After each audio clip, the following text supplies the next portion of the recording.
There's a document buried inside the Soviet Naval Archives, declassified only in 1991, that describes in the dry, bureaucratic language of A, maintenance report, the exact moment a pressure sensor fitting failed aboard a nuclear submarine in the North Atlantic. The document does not use words like horror or tragedy.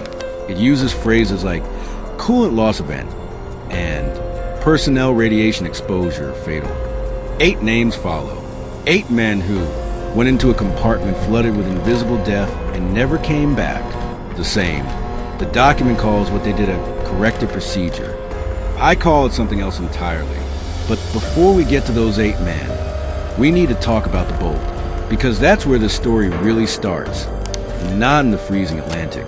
In July of 1961, but years earlier on a drafting table in Leningrad, where a single engineering decision was made that set everything that followed in motion. And the terrifying part is that the engineers knew. They flagged it, they wrote it down, and someone above them made a choice that sealed the fate of every man aboard that ship. The K-19 was the Soviet Union's crown jewel, the first ballistic missile, nuclear submarine in the Soviet fleet, a vessel so advanced, so expensive, and so politically loaded that failure was simply not an option in the eyes of the Kremlin.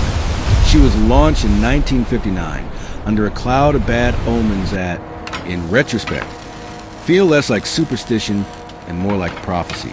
During her christening ceremony, the champagne bottle failed to break against her.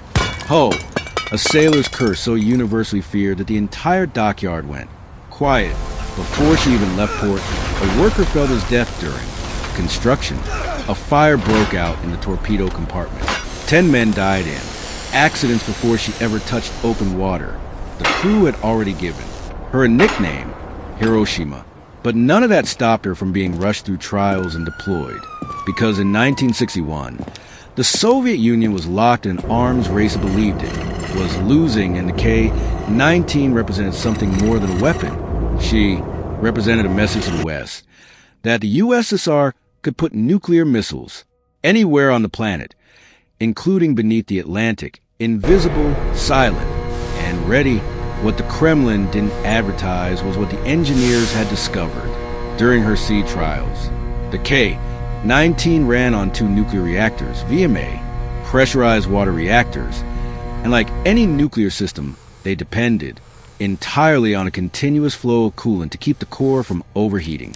In Western naval doctrine, submarines of this class carried a secondary, emergency cooling loop, a backup system that could flood the reactor with water if the primary circuit failed. It was standard, it was obvious, and in the original K-19 design specifications, it was there, and then it wasn't.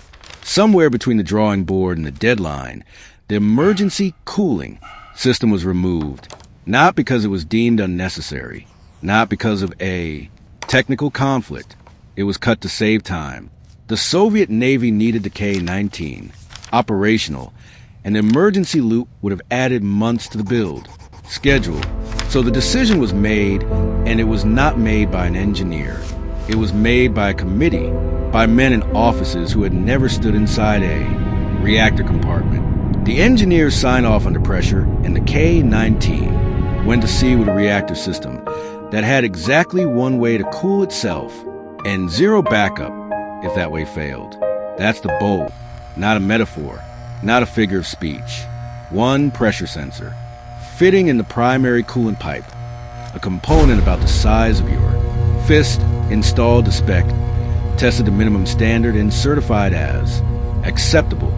It was the only thing standing between a functioning nuclear reactor and an uncontrolled meltdown in the middle of the North Atlantic. And it wasn't enough. On July 4th, 1961, the K-19 was operating approximately 70 miles south of Jan Mayen Island, a desolate volcanic rock between Greenland and Norway. She was participating in a NATO war game simulation, a Soviet exercise, designed to test her readiness for a first strike scenario. On paper, everything was nominal. The crew had drilled for weeks. Captain Nikolai Zaitsev, a man described by his officers as methodical, precise, almost machine-like in his composure, ran a tight ship. But at 4:15 in the morning, a young seaman in the reactor monitoring station noticed something that made him pause. The pressure reading on the primary coolant loop had dropped, not by much, a few units, enough to notice, not enough by regulations to immediately alarm. He reported it, and here is where the second decision was made. The human, the one that compounds the engineering failure into something irreversible, the watch officer, following protocol for a minor pressure fluctuation, logged the reading and continued monitoring. He did not wake. The captain, he did not initiate a reactor inspection. He followed the rule book, because the rule book had not been written with the specific failure mode in mind. The rule book assumed the emergency cooling system existed. By 7 a.m., the coolant pressure had dropped further. Now the alarm parameters were met. Now the captain was woken. And now, for the first time since the K-19 left port, Nikolai Zaitsev stood in his control room and heard the words every nuclear submarine commander dreads above all others.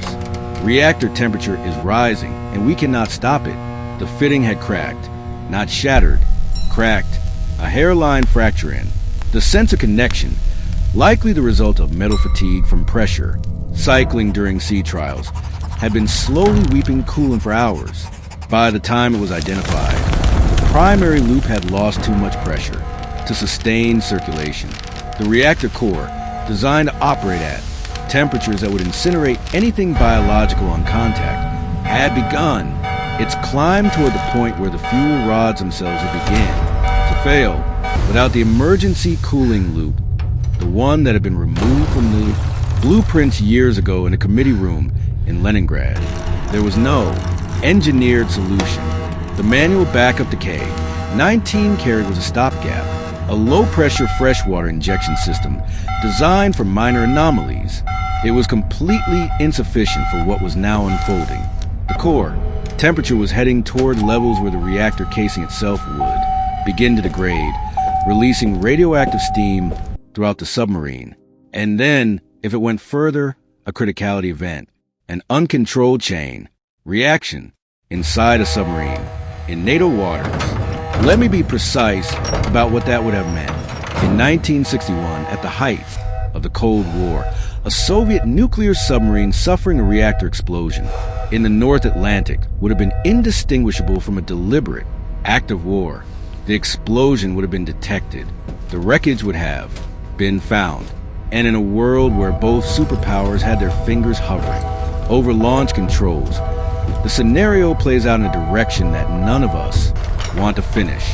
Captain Zaitsev knew this. He didn't need to calculate the geopolitics. He needed to stop the reactor, and there was only one way to do it. He called for volunteers. The plan was improvised in real time, which is perhaps the most chilling detail of all. The engineering team determined that if they could fabricate a bypass line, physically weld a new pipe section around the damaged fitting, and restore coolant flow, they could save the reactor. It would require entering the reactor compartment, which was already registering radiation, levels far beyond safe exposure limits. It would require working with welding, equipment in a space that was heating toward lethality. It would require shifts, because no single man could survive long enough to finish the job. Alone, 8 men stepped forward. Their names were Korchalov, Penkov, Kashenkov, Ordikin, Savkin, Svistolsky, Karanov, and Yanin.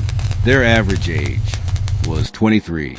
They fashioned radiation suits from what was available: rubber aprons, rain ponchos, strips of lead sheeting torn from storage, protection that, at those dosage levels, was barely better than clothing. They knew this. They went anyway, in pairs, 2 men at a time, rotating out when the dosage counters, the small rectangular film badges clipped to their uniforms, reached the maximum readable level and kept climbing. Inside the compartment, the temperature had reached what survivors later described as like opening an oven and climbing inside. The metal handrails were too hot to grip with bare hands. The air tasted of something metallic and sweet, A smell that anyone with radiation training would recognize as a warning that something deeply wrong was happening at the cellular level. The men worked by feel as much as by sight, their vision blurring in the heat, their hands blistering as they positioned the piping sections and ignited the welding torches. But that wasn't even the strangest part. The work took hours. Relays of 2 men, each one absorbing a dose that the Soviet Navy's own medical standards classified as incompatible with survival. And here's the part that the official reports never quite capture in human terms. These men knew. They weren't kept in the dark. The dosimeters were right there on their chests, and every man who came back out of that compartment looked at his reading and understood what the number meant. And the next pair went in anyway. By early afternoon, the bypass line was complete. Coolant flow was restored. The reactor temperature began to fall. The K-19 had been pulled back from the edge, and then the dying started. Within hours, the first men who had entered the compartment began showing the classic progression of acute radiation syndrome: nausea, vomiting, the deep bone pain that those who survive had described as feeling like the marrow itself was on fire. Skin began to redden, then blister. Hair loosened. The K-19's medical officer had almost nothing to work with. There were no radiation treatment protocols aboard a submarine. There was morphine, and not enough of it.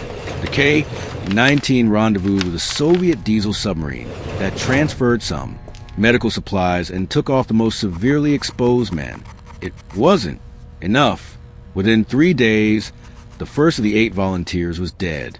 Within a month, all 8 had died from acute radiation syndrome. Several of the other crew members who had received lower doses would die in the years that followed from radiation-related cancers, a slow accounting that the Soviet state would quietly absorb into its records and never formally acknowledge. Captain Zayev filed his report. He was explicit, almost recklessly so, for a Soviet officer about the cause: the missing emergency cooling system, the design flaw, the committee decision that had never been reviewed, never been challenged, never been corrected. His report went up the chain. It was classified. The K-19 incident was sealed inside the Soviet military, archived for 30 years. But here is what makes this story reach forward in time in a way that should genuinely disturb you. If you watched our earlier episode on the B-59 incident during the Cuban Missile Crisis, and I strongly recommend you do, you may remember a name that comes up in that story: Vasily Arkhipov, the officer who prevented a nuclear torpedo launch in 1962 and, depending on who you ask, saved the world. Arkhipov had served aboard the K-19. He was there in July of 1961. He watched those 8 men go into that compartment. He saw what radiation does to a human being at close range. And 1 year later, when he was the only man aboard the B-59 who had the authority to authorize a nuclear launch, and 2 of the 3 required, officers were already voting yes. It was that experience, in that compartment, watching those men die, that shaped the decision he made. The 8 men who died aboard the K-19 did not die in a vacuum. Their deaths echoed forward into a submarine in the Caribbean, into a vote that did not happen, into a war that did not start. The K-219 herself continued to serve, rebuilt, recrewed, and still haunted. In 1972, a fire aboard killed another 28 men. She was finally decommissioned in 1990 and sold for scrap in 2003. The Soviet government awarded the 8 volunteers posthumous medals. Quietly, without ceremony, without press coverage, without the public acknowledgement that their sacrifice deserved. It wasn't until Glasnost, until the walls came down and the archives opened, that the families of those men learned the full truth about what had happened and why, and who had decided that a backup cooling system wasn't worth the extra months on the build schedule. There's a lesson in engineering that every safety professional learns early. A single point of failure in a critical system is not an acceptable design. It doesn't matter how robust that single point is. It doesn't matter how well it was tested. The redundancy isn't there for when things go right. It's there for the one moment when they don't. The men who built the K-219 knew this. They designed the backup. And then someone decided the deadline mattered more. 8 men paid for that decision with their lives. And for one brief afternoon in the North Atlantic, the rest of us came far closer than we will ever fully appreciate to paying a much higher price.